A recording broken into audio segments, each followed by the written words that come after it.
బస్తాలు 3 బస్తాలు ఇస్తారు, 4 బస్తాలు ఇస్తారు.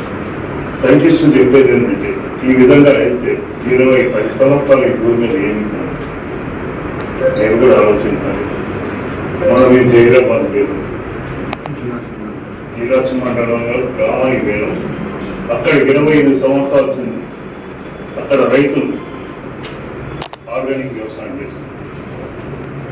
మా ఊరు ఇంతవరకు కరెంట్ ఎప్పుడైతే కరోనా కూడా రాలేదు. అంటే మనం వేసే వ్యవసాయం ఈ పెస్టిసైడ్స్ విపరీతం వాడుతుంది. మీరందరూ చెప్పేది ఏంటంటే మా మనకు కూడా ఆర్గానిక్ వ్యవసాయం ప్రోత్సహిస్తారు. ఒక ఆలోచన ఉంది, ఆర్గానిక్ వ్యవసాయం చేస్తే పంట దిగుబడి తక్కువ వస్తుంది.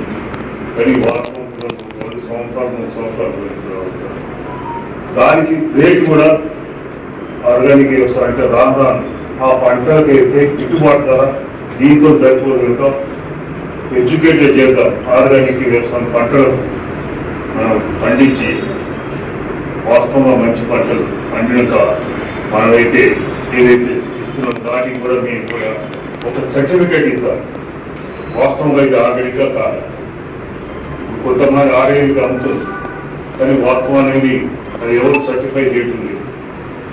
ఆ భూమిలో 3 సంవత్సరాలు 4 సంవత్సరాలు ఫెర్టిలైజర్ వేయకుండా పెస్టిసైడ్స్ వాడకుండా వచ్చింది. దానికి ఆర్గానిక్ వ్యవసాయం చేసి దానికి పంటలు పండించినప్పుడు మన ఆరోగ్యం బాగుంటుంది.